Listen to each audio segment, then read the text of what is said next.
Periodismo hoy.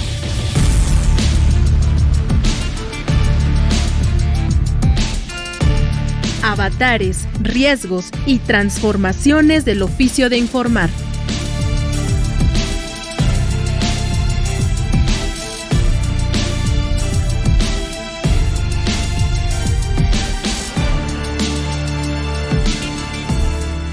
Hola, ¿qué tal? Muy buenas tardes. Son poquito más de las 13 horas del día. Es 4 de enero y este es el primer programa de Periodismo Hoy en este año 2022. Y la verdad es que yo me siento muy emocionado de arrancar un nuevo año con este programa que ha sido de ustedes, porque además estamos casi por cumplir nuestro segundo aniversario. Pero mientras, al otro lado del micrófono, Alexia Cervantes, feliz 2022, lo mejor para ti y toda tu familia. Igualmente, Andrés, a mí la verdad es que yo sí soy una cursi romántica y este tipo de fiestas, de nuevos comienzos, pues sí, para mí son como una nueva oportunidad para volver a intentar aquellos proyectos que se quedaron en el tintero en el 2021 para recargar energía, para arrancar con todo, así que yo estoy muy contenta de arrancar este 2022 con una nueva emisión de Periodismo Hoy. Como bien dices, ya en marzo, bueno, en unos 3 meses vamos a cumplir nuestros 2 añitos y pues qué mejor que arrancar este programa con una dinámica que ya les presentamos desde el año pasado. Es lo mejor de periodismo en persona.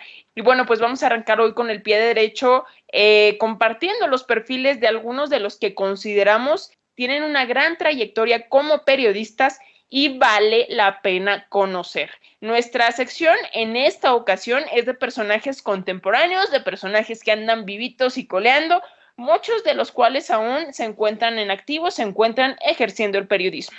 Así es, y como el último programa de 2021 lo dedicamos a periodistas que ya fallecieron, pero que dejaron una gran huella, por eso en este primer programa de 2022 quisimos arrancar con aquellos personajes que viven, que siguen en activo, que siguen aportando su talento al periodismo, pero sobre todo quisimos darle más espacio a las colegas periodistas que son grandes representantes.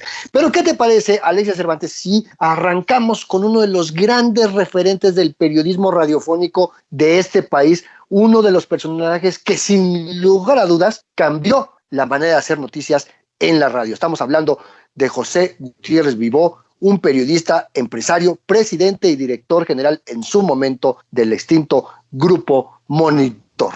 Así es, Andrés. Y bueno, cuando dices que cambió la radio, hay que decir que pues la radio informativa, la radio de noticias, no es como la conocemos ahora, ¿no? Eran pequeños cortecitos con noticias que se encontraban por ahí en el periódico y entonces pues las iban incorporando a lo largo de la programación musical. Y entonces Gutiérrez Vivó, que ya había estado un rato en la BBC como reportero, pues llega a México con un concepto de una emisión matutina, vespertina y nocturna, una emisión de noticias, un programa ya más largo, un servicio informativo en sí, que poco a poco gustó y fue creciendo este concepto entre pues la gente, se hizo también de publicidad de pues recursos y por ahí tenía hasta un helicóptero que incorporaba los informes viales, ¿no? Lo que era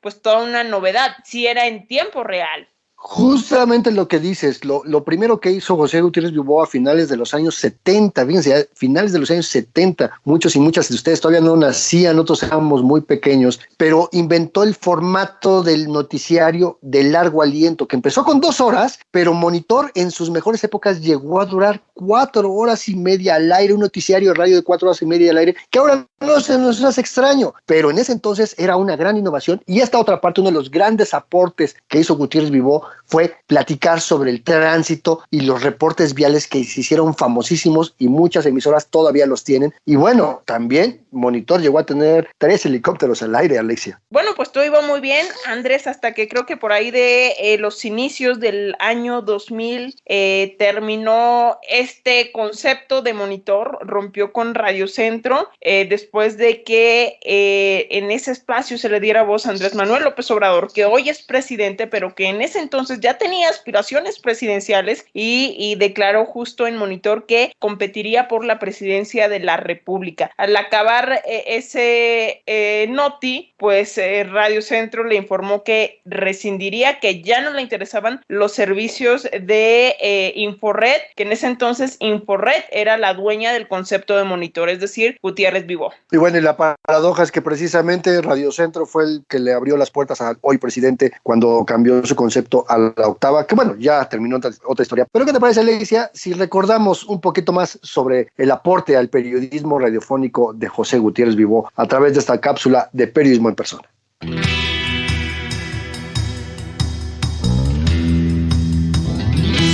Periodismo en Persona. Hoy dedicado a José Gutiérrez Vivó. Hubo una época donde las noticias en radio eran apenas cortes breves cada hora, hasta que un joven periodista pensó en que las audiencias sí estaban preparadas para escuchar más, mucho más. En los tiempos en que las radios musicales daban el brinco enorme, una pequeña emisora familiar apostó por la locura de un reportero que cambió la manera de hacer periodismo radiofónico. Hablamos de José Gutiérrez Vivó. José Elías Gutiérrez Vivó nació en la Ciudad de México el 3 de septiembre de 1949 y desde muy joven tuvo un particular interés por la radio, pues era el medio preferido en su familia. Antes de cumplir 20 años y en pleno caos social por el movimiento estudiantil de 1968, Gutiérrez Vivó se fue a Londres, Inglaterra, para estudiar comunicación. Ahí tuvo el privilegio de trabajar en la British Broadcasting Company, la famosa BBC de Londres, una de las empresas públicas influyentes del mundo y referente internacional de la radio pública de calidad, además de ser efímero corresponsal de Radio 1000. Su breve paso como reportero radiofónico de la BBC le dio a José Elías las herramientas técnicas y la práctica suficiente para decidir retornar a su país natal a seguir haciendo radio.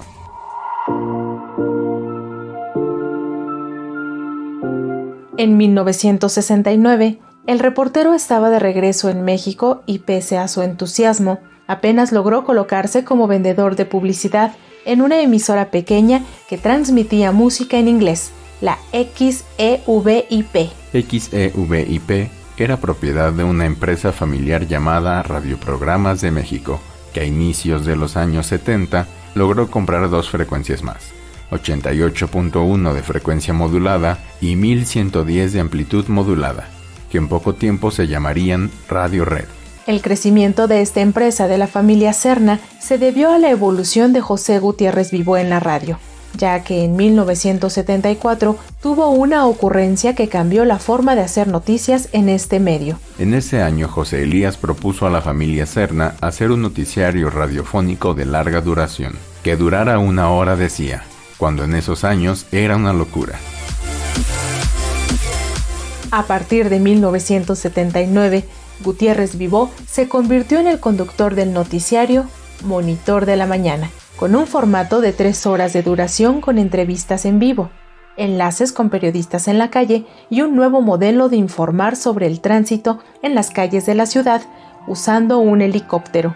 En poco tiempo, Monitor de Radio Red se convirtió en el programa radiofónico más escuchado de la radio en la capital, llegando incluso a concentrar el 50% del total de la audiencia en sus 2 frecuencias de AM y FM en los años en que el dial tenía 57 emisoras. José Gutiérrez Vivó innovó durante 3 décadas y se destacó por sentar en la misma mesa a personas de todos los colores y filias políticas, informando con un estilo directo y sin censura, por lo que su credibilidad creció como la espuma.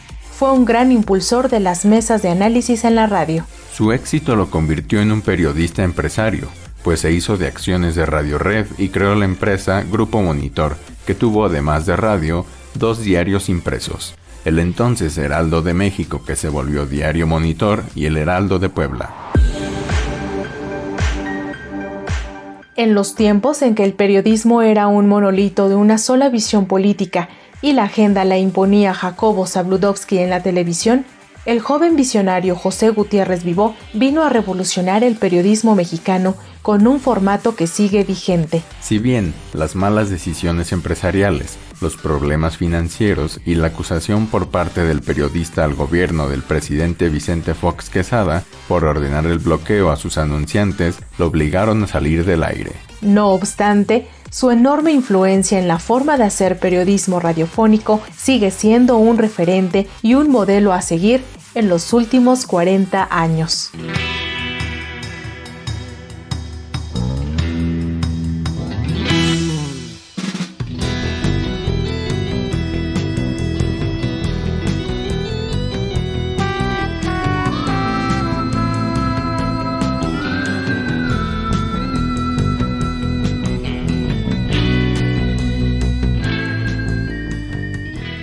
Queremos recordarles también que nos encuentran en las redes sociodigitales. En Facebook somos Periodismo Hoy, en Twitter nos encuentran como @hoyperiodismo, donde vamos a poder seguir recibiendo sus mensajes, sus comentarios, para ver qué es lo que les gusta, qué no les gusta, qué biografía les gustaría escuchar en Periodismo en Persona. Mientras, vamos con nuestro siguiente personaje, una gran periodista, que además es todo un personaje en toda la expresión de la palabra. Sin duda alguna vamos a escuchar sobre Sara Lovera, una periodista y activista feminista que sí se ha distinguido justamente por su trabajo profesional a favor de los derechos de las mujeres. Y además lo que ha hecho Sara Lovera, que empezó su carrera periodística muy joven y que se dedicó mucho al tema laboral, fue una de las primeras reporteras mujeres, a eso me refiero, que las primeras reporteras en cubrir sindicatos, huelgas, movimientos sindicales y demás, y eso la llevó a identificar precisamente la diferencia y las brechas salariales y de trabajo entre mujeres y hombres, y fue lo que la empezó a llevar al feminismo hasta ser precisamente una de las pioneras en México del periodismo con visión feminista, con una agencia que hoy conocemos como Comunicación e Información de la Mujer, CIMAC. Ella fue la fundadora y que ahora pues se ha dedicado a otros proyectos, pero sigue siendo un gran referente del feminismo y del periodismo.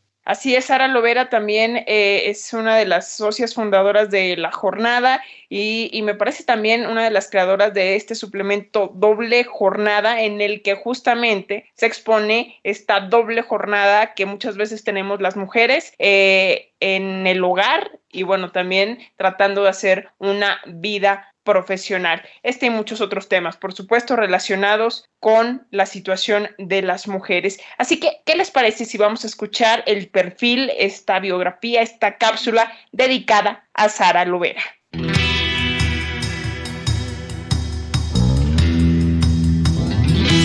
Periodismo en Persona. Hoy dedicado a Sara Lovera López.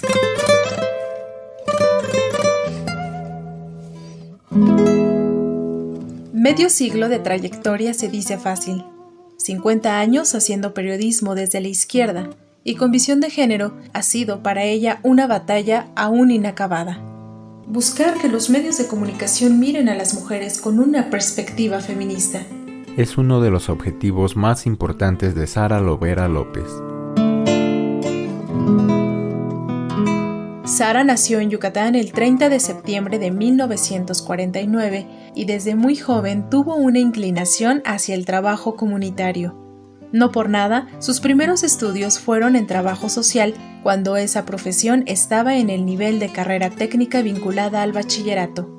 Esta primera formación académica la terminó precisamente en el año de 1968, poco antes de cumplir los 19 años, y en ese momento participó activamente en el movimiento estudiantil que la llevó a sumarse a las filas de la izquierda mexicana. Entre 1970 y 1971, Lovera López estudió un par de diplomados en Teoría del Estado y Comunicación Agrícola en el Colegio Nacional y la Universidad Autónoma de Chapingo, lo que definió su inclinación política y militante hacia la izquierda. Pero ya desde antes la vena del periodismo la había seducido, y entre 1963 y 1968 estudió en la escuela Carlos Septién García, para convertirse en parte de una generación de periodistas que vivieron el movimiento estudiantil desde adentro y hacia las redacciones. En septiembre de 1987, Sara Lovera se convirtió en editora de la sección Doble Jornada, el primer suplemento dedicado al periodismo con visión de género y que sería la primera escuela para formar a las periodistas feministas. 2 años después, en 1989, Lovera López logró que en la entonces Escuela Nacional de Estudios Profesionales de Iztacala se realizara un diplomado que incluyó la primera cátedra de periodismo no sexista. Este fue el inicio del mayor proyecto personal y profesional de Sara Lovera, el de impulsar un periodismo feminista y con visión de género. Así fue que en febrero de 1990 fundó la primera agencia especializada en periodismo con visión de género, la Agencia Comunicación e Información de la Mujer, mejor conocida como CIMAC, que ha sido la gran escuela para muchas mujeres periodistas y también hombres que han querido aprender lo que sigue sin enseñarse en las escuelas y universidades de periodismo. Luego de dirigir CIMAC por casi 15 años, Sara Lovera López se convirtió en asesora de congresistas y coordinadora nacional de investigación en feminicidio. Su experiencia periodística la caracteriza como una de las primeras en impulsar metodologías para investigar este tipo de crímenes. Sara ha sido además una de las periodistas feministas que más personas funcionarias públicas ha capacitado a lo largo de 30 años, lo que le ha valido el respeto y la animadversión de figuras públicas y uno que otro periodista. Desde 1995 escribe su columna semanal Palabra de Antígona, que se publica en muchos medios en México y América Latina y que tuvo su versión radiofónica en el noticiario estelar del Instituto Mexicano de la Radio desde ese mismo año. Como periodista feminista y activista, Lovera López también ha trabajado en impulsar políticas públicas y mecanismos de protección de sus pares, especialmente de las mujeres, y entre 2011 y 2015 fue presidenta de la Casa de los Derechos de Periodistas.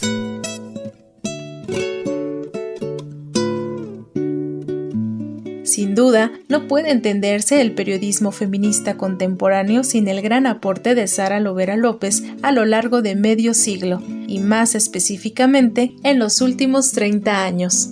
Hoy Sara Lovera sigue haciendo periodismo. Creó y dirige SEM México, agencia que promueve el periodismo no sexista y el feminismo. Además contribuye a la formación de nuevas generaciones de periodistas con visión de género.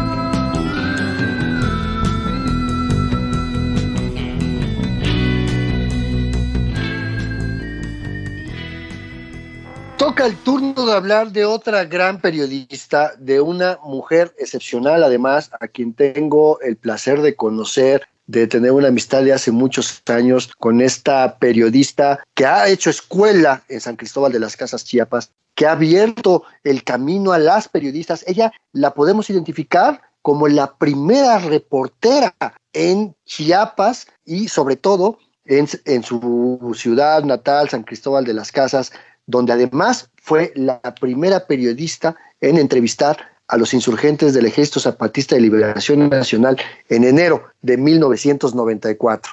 Así es, Andrés, ya tuvimos aquí el gusto de platicar con Concepción Villafuerte, que actualmente pues sí es la editora de lo que hoy conocemos como La Foja Coleta, ya en San Cristóbal de las Casas en Chiapas, pero que pues arrancó con un medio llamado El Tiempo. Y bueno, tú, Andrés, ya nos platicabas que en aquellos años, cuando fue el levantamiento del Ejército Zapatista de Liberación Nacional, pues convirtió ahora sí que la casa en sala de prensa para los reporteros que llegaban a cubrir el levantamiento. Pero ahora sí, tú que la conoces, tú que fuiste a cubrir todo esto, pues cuéntanos cómo fue el acercamiento con doña Concepción Villafuerte.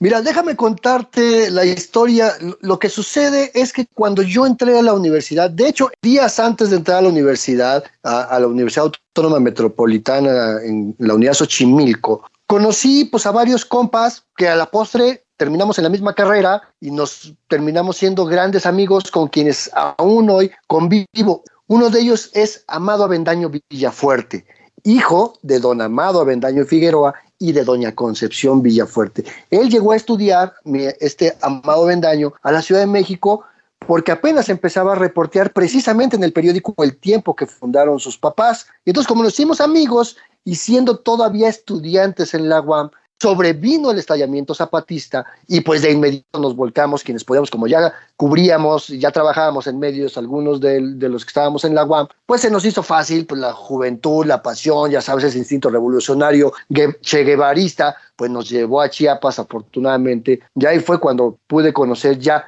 a mayor detalle a don Amado y a doña Concha, y que de verdad, literal, su casa se convirtió en la sala de prensa donde todos los días había no menos de 100 periodistas de todo el país y de todo el mundo recibiendo información sobre lo que estaba sucediendo en la selva, en la zona de las Cañadas de Chiapas en esos primeros días, meses del levantamiento zapatista, que fue un tema muy complicado. Y lo que yo te puedo decir es que doña Concha no le negaba absolutamente nada a nadie, desde el dato reporteril hasta el cafecito, la comida, las conexiones, el teléfono. De ella y don Amado de verdad fueron grandes personas que han aportado al periodismo, y porque además conocían la región.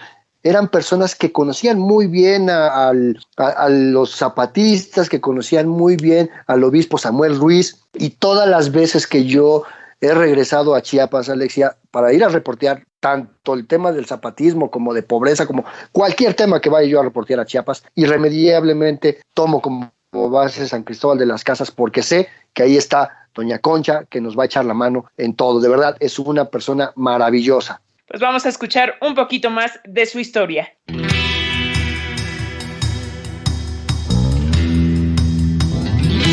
Periodismo en persona.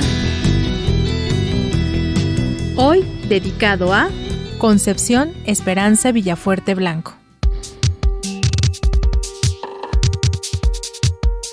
Cuenta la anécdota que un día un gobernador le invitó a sentarse a su lado en el presidium durante un acto público, a lo que ella, sin chistar, respondió: «Yo no me siento con rateros». Y es que ese es el estilo honesto y directo de una de las periodistas más influyentes del sureste mexicano, referente de varias generaciones y una mujer admirada y respetada por sus pares y sus propios detractores. Ella es Concepción Villafuerte. Mi nombre es Concepción Villafuerte y mi madre me regaló su nombre, Esperanza Blanco. Ella me contó su historia. Así es como a María Esperanza Concepción Villafuerte Blanco le gusta iniciar su propia biografía, la cual comparte con las personas que se la piden. Concepción Villafuerte, doña Conchita como la conocen, nació en San Cristóbal de las Casas en 1946, auténtica coleta, se dice, y que es como llaman a quienes nacieron mestizos en esta importante ciudad de los Altos de Chiapas. Ella recuerda que su madre la llamó Concepción, conmovida por la historia de una mujer llamada Concepción Acevedo de la Llata, una cristera perseguida y encarcelada por el gobierno de Plutarco Elías Calles y que al salir de prisión recorría el país para contar su historia. Seguro que llevar ese nombre y saber esa historia hicieron que doña Conchita se fuera forjando una personalidad aguerrida, combativa y revolucionaria ante cualquier abuso de poder. Concepción Villafuerte tuvo que dejar la escuela por falta de recursos económicos y porque en esos años las mujeres no tenían derecho a continuar su formación profesional, pero tuvo la oportunidad de aprender a escribir a máquina y consiguió trabajo como mecanógrafa en una empresa de transportes. En aquellos años conoció a un joven notificador de Hacienda que había estudiado Derecho. Su nombre era Amado Avendaño Figueroa, con quien se casaría unos años después. Eran los años 60, años de cambio que incluyeron la llegada de una nueva forma de ver la fe cristiana a través de la teología de la liberación, con una visión social y de izquierda que influyó en la manera de pensar y de ver el mundo de Conchita. En el año de 1968, su esposo, Amado, decidió fundar el periódico Tiempo, del cual ella se convirtió inicialmente en administradora. Pero le gustó eso del periodismo y se involucró cada vez más en los contenidos, hasta convertirse en la primera reportera de San Cristóbal de las Casas y quizá la primera en todo Chiapas.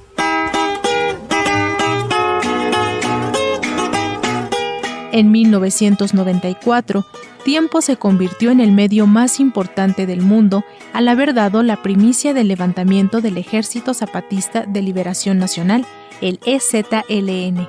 En ese entonces, el periódico ya era conocido por sus publicaciones a favor de los derechos humanos y de los pueblos indígenas. De hecho, antes del alzamiento zapatista, Tiempo, Amado Avendaño y la propia Conchita habían recibido amenazas y un día su casa, que era la redacción del periódico, fue objeto de un ataque a balazos. Por diversas circunstancias políticas y económicas, el periódico Tiempo cerró, pero no la intención de Villafuerte Blanco de seguir haciendo periodismo, y en el año de 2006 decidió imprimir La Foja Coleta, un pequeño diario de 8 páginas impresas en tamaño carta con el mismo sentido de hacer periodismo crítico y a favor de los derechos de las personas. 15 años después, La Foja Coleta sigue impulsando el buen periodismo y se convirtió en un noticiario diario que se transmite vía streaming por diferentes plataformas de internet, con Conchita Villafuerte puntual al micrófono. Concepción Villafuerte Blanco es la veterana, la valiente e irreverente que incluso tuvo que enfrentar la discriminación y misoginia de los propios periodistas chapanecos. Hoy las nuevas generaciones la ven como una inspiración y ejemplo a seguir. Ella sigue viviendo en la misma casa donde se imprimía Tiempo, donde vio crecer a sus hijas e hijos y donde sigue redactando su columna y las notas que sabe seguirán causando malestar de la clase política y de quienes detentan el poder en San Cristóbal de las Casas y en todo Chiapas.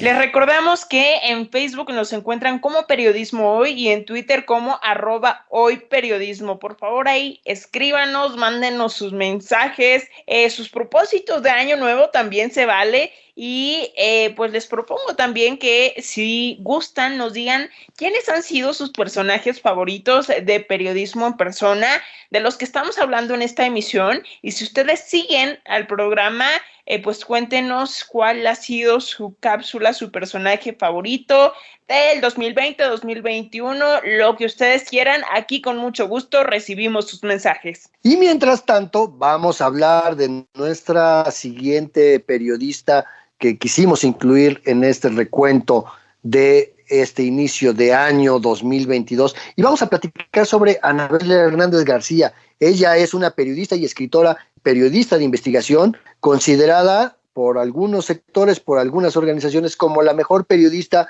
en temas de narcotráfico en México. En 2011 denunció en la televisión nacional que el entonces secretario de Seguridad Pública, quien se encuentra preso en Estados Unidos, pues había contratado presuntamente a policías federales para que la asesinaran, ofreciéndoles, por supuesto, a cambio, pues ascensos y dinero. Y aquí en Periodismo Hoy vamos a hablar nuevamente de ella, por su trabajo, por las amenazas que ha recibido y pues por este autoexilio al que tuvo que someterse precisamente para salvaguardar su vida.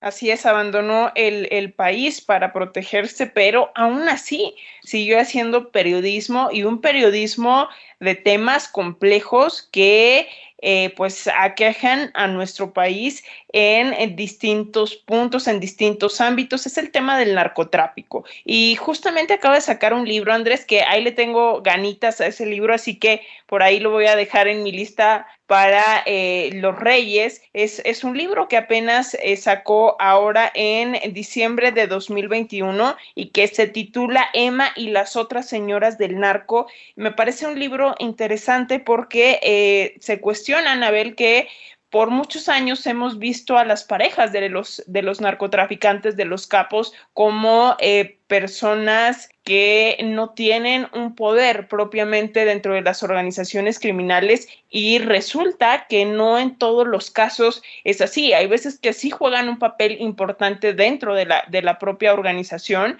y es muy, muy interesante todo esto que cuenta o que ha contado en las recientes presentaciones de este libro, así que le traigo ganas a ese libro, que además está sustentado en investigaciones periodísticas, como suele ser en los libros de Anabel Hernández. Y un libro oportunísimo porque salió pues, casi simultáneamente cuando se estaba dictando sentencia precisamente a Emma Coronel, esposa de Joaquín Guzmán Loera, allá en Estados Unidos, que fue condenada a 3 años de prisión precisamente por su participación activa en el trasiego de drogas hacia los Estados Unidos. Pues, entre otras cosas, hay que recordar e insistir en este punto de que Anabel Hernández, como reportera, pues se ha metido mucho y ha hecho de los temas del narco su tema más relevante de su carrera, y pues trata de estar vigente y hace periodismo aún en las condiciones de riesgo. Pero, ¿qué te parece, Alexia,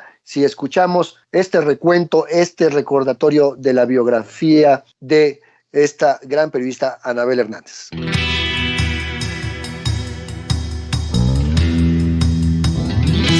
Periodismo en persona. Hoy dedicado a Anabel Hernández.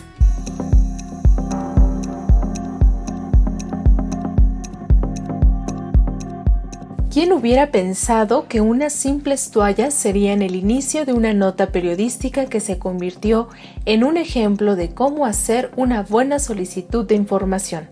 Este trabajo periodístico fue también uno de los grandes impulsos en la carrera profesional de una reconocida periodista llamada Anabel Hernández.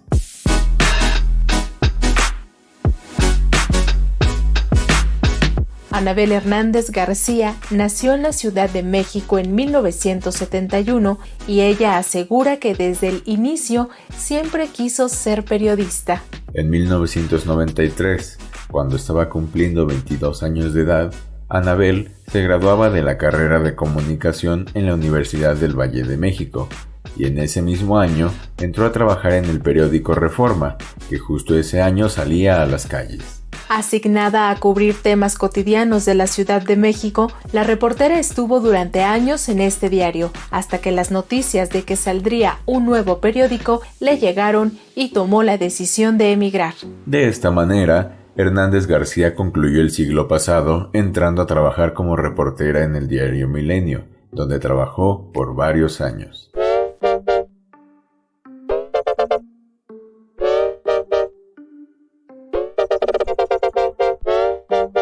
Estando en Milenio y aprovechando la naciente ley de transparencia y acceso a la información pública, Anabel Hernández hizo público el excesivo gasto que ordenó el expresidente Vicente Fox Quesada para redecorar 2 cabañas en la residencia oficial de Los Pinos, que incluía toallas a un costo de 4,000 pesos cada una. Esta investigación le valió merecer el Premio Nacional de Periodismo 2001, que en ese entonces comenzaba a entregarse por parte de un consejo ciudadano y ya no por el poder público, lo que dio más relevancia al reconocimiento. A partir de ahí, la periodista dejó la nota diaria para dedicarse a la investigación periodística sobre temas de corrupción, derechos humanos y crimen organizado. En 2003, otra investigación suya le hizo ganar un reconocimiento por parte del Fondo de las Naciones Unidas para la Infancia, UNICEF, por haber puesto al descubierto una red de trata de infantes en la frontera México-Estados Unidos.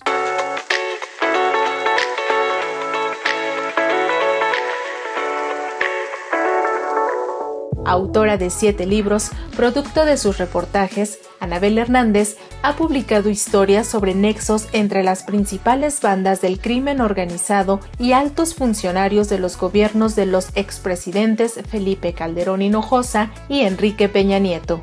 En 2011, en Televisión Nacional, acusó públicamente al exsecretario de Seguridad Pública de haber ordenado su asesinato a cambio de ascensos y dinero a mandos de la extinta Policía Federal. Desde entonces, ha recibido el acompañamiento de periodistas y organizaciones defensoras de derechos humanos y se encuentra incorporada en el Mecanismo de Protección de Personas Defensoras de Derechos Humanos y Periodistas de la Secretaría de Gobernación. Sin embargo, ella misma tomó la decisión de autoexiliarse para proteger su vida y su integridad, pero desde el extranjero sigue haciendo periodismo y colabora como analista especializada con varios medios nacionales e internacionales.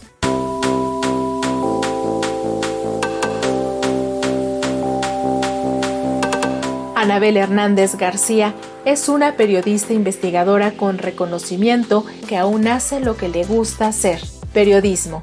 Afirma que no regresará a México hasta que haya condiciones y hasta que aquel alto funcionario que la amenazó de muerte finalmente sea sentenciado, aunque este personaje ya se encuentra en proceso penal en los Estados Unidos.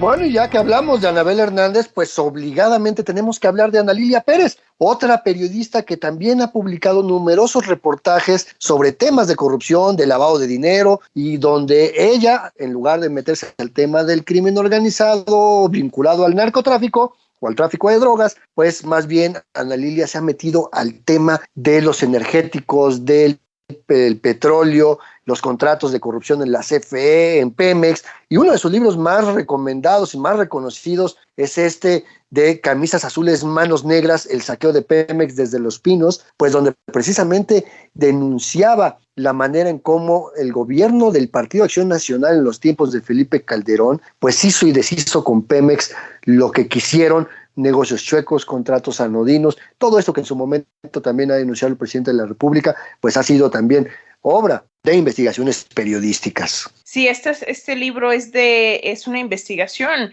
de 2008-2009, el libro salió publicado en 2010, de hecho el prólogo es de Miguel Ángel Granados Chapa y es una situación que siguió por varios años y de alguna manera Ana Lilia Pérez, digamos, pues ella misma lo ha dicho, como que permanecía en las sombras en el sentido de que en sus propias palabras nadie la pelaba y ahora con el tema de Odebrecht, con el cambio también de gobierno, es parte de, es la verdad, y bueno, con todo este asunto también de la compra de agronitrogenados, pues volvió a retomar su voz en distintos medios de comunicación y nos da muchísimo gusto porque sus investigaciones periodísticas son de gran calado, de largo aliento y de verdad que vale la pena porque además son temas importantísimos para el desarrollo nacional. Y que al final del día también estas investigaciones periodísticas, tanto de Anabel como de Ana Lilia, pues son también una suerte de recomendaciones de cómo hacer buen periodismo, ¿no? Entonces vale mucho la pena leer sus textos para ver esta parte de la técnica, la metodología de hacer investigación periodística. Pero mientras, ¿qué te parece si también ponemos esta cápsula sobre la trayectoria profesional de Ana Lilia antes de que el tiempo nos consuma?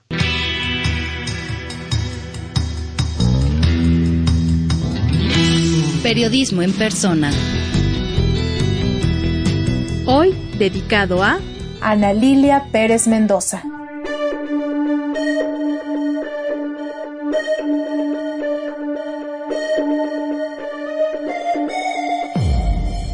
Un día, dictando una conferencia ante estudiantes de la Universidad Autónoma de Nuevo León, reconoció que no sabía en lo que se estaba metiendo, pero de ahí surgió una historia de corrupción y desfalco de la mayor empresa pública, Petróleos Mexicanos. Esta ha sido una de las más importantes investigaciones que ha realizado, pero no ha sido la única, y por eso es reconocida como una de las mejores periodistas de investigación sobre corrupción. Hoy hablamos de Ana Lilia Pérez.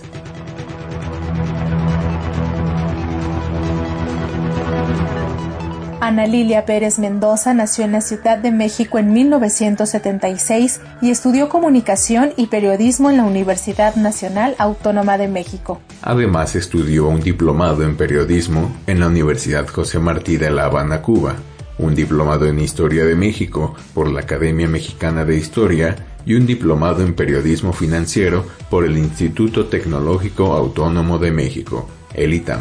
Ana Lilia inició su carrera profesional en la última década del siglo pasado. Incluso desde las aulas de la UNAM comenzó a hacer sus primeras investigaciones de manera independiente sobre temas relacionados al medio ambiente. Ella misma recuerda que sus primeros reportajes tenían que ver con la devastación provocada por el constante derrame de hidrocarburos en las zonas petroleras del sureste de México, en Tabasco y Campeche.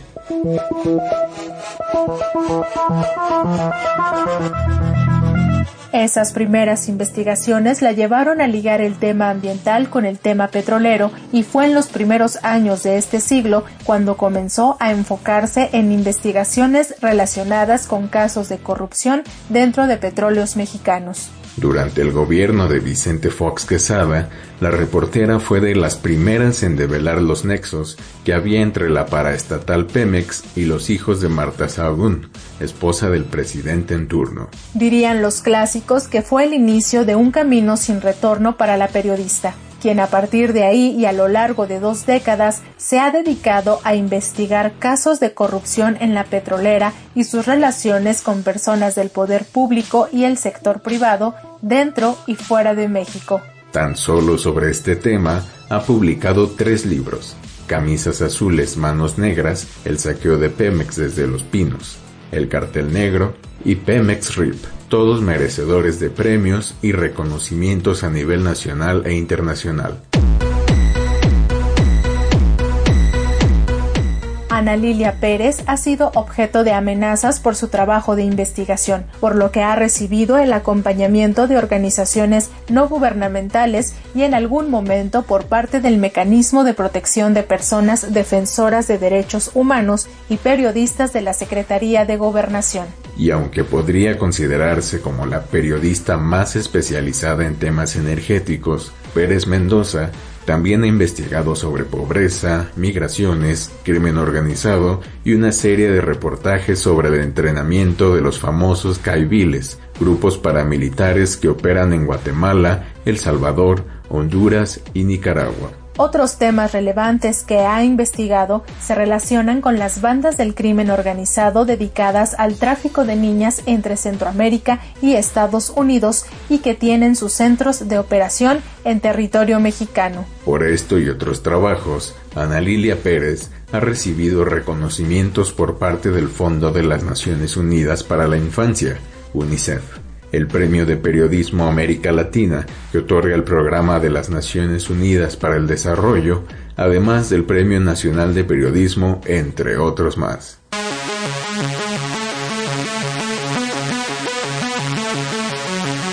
En aquella charla que tuvo Ana Lilia Pérez con estudiantes de la Autónoma de Nuevo León, ella recordaba que era una reportera que le gustaba escribir sobre temas culturales, hasta que entendió que el gran mal del país era la corrupción y por eso ha dedicado su trabajo a este tema. Pérez Mendoza es hoy un referente del periodismo de investigación y es parte de una generación de jóvenes periodistas que han servido de ejemplo para decenas que aspiran a seguir sus pasos.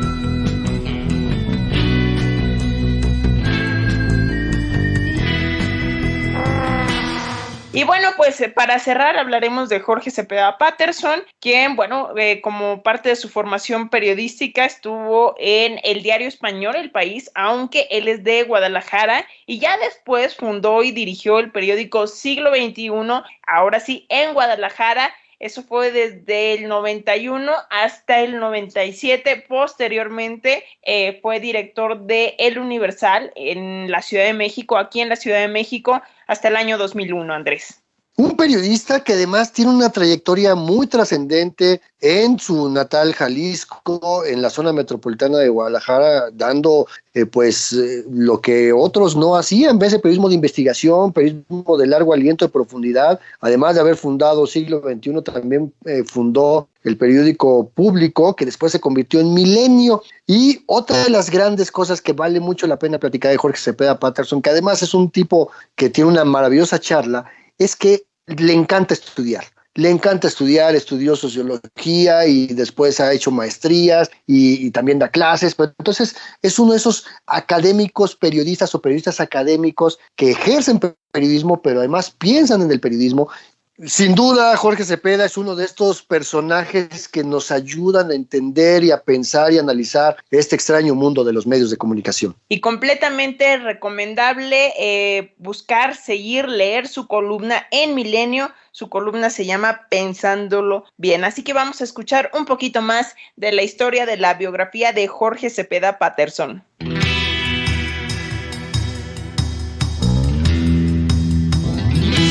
Periodismo en persona. Hoy dedicado a Jorge Cepeda Patterson. A finales del siglo XIX y principios del siglo XX, era común ver a periodistas que sin problema brincaban de las noticias del mundo real a la novela y a la poesía. Era una época de periodistas literatos. En tiempos recientes, pocos han logrado tender puentes entre la realidad y la ficción y construir historias literarias desde los hechos noticiosos, y uno de ellos es Jorge Cepeda Patterson. Jorge Cepeda Patterson nació un 24 de octubre de 1952 en el puerto de Mazatlán, Sinaloa, cuando este destino aún estaba lejos de ser el polo turístico que representa en la actualidad. Aunque cursó sus primeros estudios en su tierra natal, posteriormente se trasladó a Jalisco para estudiar economía en la Universidad de Guadalajara. Apasionado de la academia, Cepeda Patterson estudió una maestría en Sociología por la Facultad Latinoamericana de Estudios de Ciencias Sociales, Flaxo, y posteriormente se embarcó a Francia para hacer un doctorado en Ciencia Política en la Universidad de la Sorbona en París. Con esa amplísima formación académica, se inició en el periodismo en la redacción de El País, en España, lo que le valió tener una de las mejores escuelas prácticas del periodismo iberoamericano.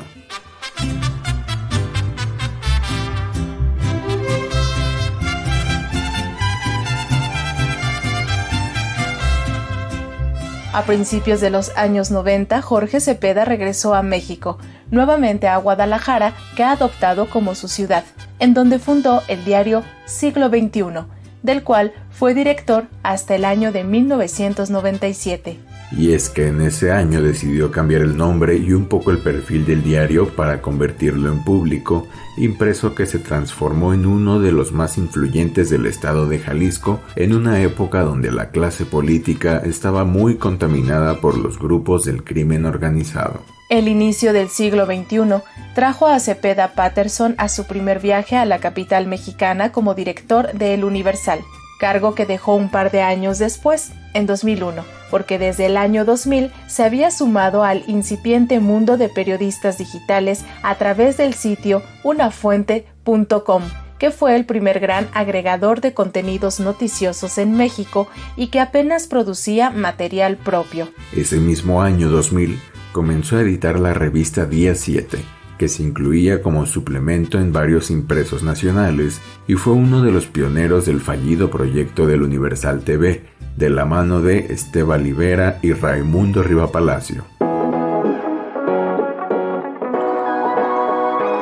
Y aunque regresó a El Universal en 2008, Jorge Cepeda estaba ya decidido a dedicarse a la literatura sin apartarse del periodismo. Sin embargo, dejó de dirigir proyectos periodísticos para dedicarse a una columna de opinión y tener tiempo para escribir. Y cuando decimos que se dedicó a escribir, es porque ya lo hacía desde antes, pues en 1985 y 1988 publicó 2 libros sobre economía y sociología y a partir del 2005 publicó su primer libro político, Los Suspirantes, donde describió a los personajes que aspiraban a la presidencia de la República en 2006. A partir de ahí, Jorge Cepeda Patterson ha publicado una decena de libros donde mezcla realidad y ficción y critica el sistema político y presidencialista de México, además de usar sus narraciones para mostrar la corrupción que prevalece en el país. Este periodista escritor ha recibido el premio María Moores Cabot en 1999, el Premio Nacional de Periodismo José Páez Llergo en 2009 y sin duda, el premio más importante ha sido el Premio Planeta 2014 por su novela Milena o el fémur más bello del mundo.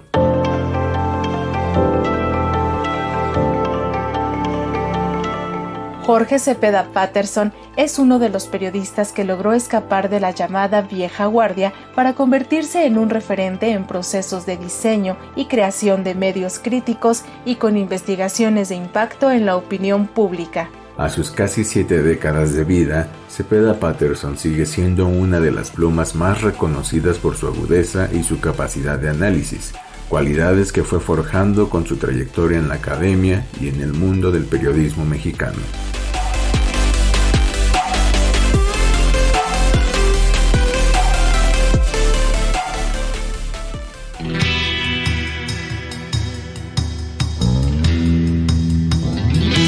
Periodismo en persona.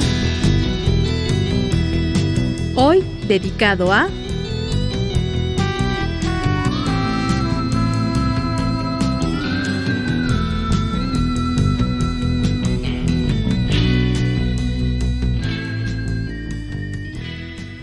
Pues es hora de despedirnos, aunque estemos arrancando el año, pues el tiempo no perdona. Muchas gracias de verdad, como siempre, por habernos sintonizado a través de todas las frecuencias de Radio Educación y por supuesto recordarles que estamos iniciando 2022, así es que a echarle muchas ganas, a seguirnos cuidando y les deseamos desde este espacio el mejor año de toda su vida. Y feliz Día de Reyes también, por ahí si comen rosca, envíenos una foto, también compártanos qué le van a pedir a los Reyes o qué les trajeron si es que ya se adelantaron y con mucho gusto seguimos la conversación. Andrés Solís, un gusto como siempre y feliz inicio de este 2022. Alexia Cervantes, feliz 2022 para ti, mis mejores deseos como siempre para todos ustedes. Nos escuchamos la próxima semana.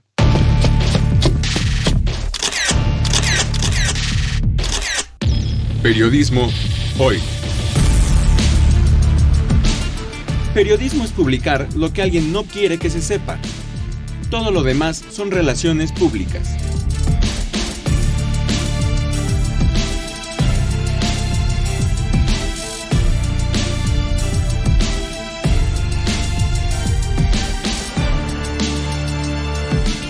Trabajamos para usted en el servicio social Saraí Pérez, Daniel Hernández, en la edición digital Alejandro Ramírez, la musicalización de Oscar Solís, Edith Rojas en la asistencia de producción, en la conducción Alexia Cervantes y Andrés Solís, en una producción a cargo de Graciela Ramírez para Radio Educación.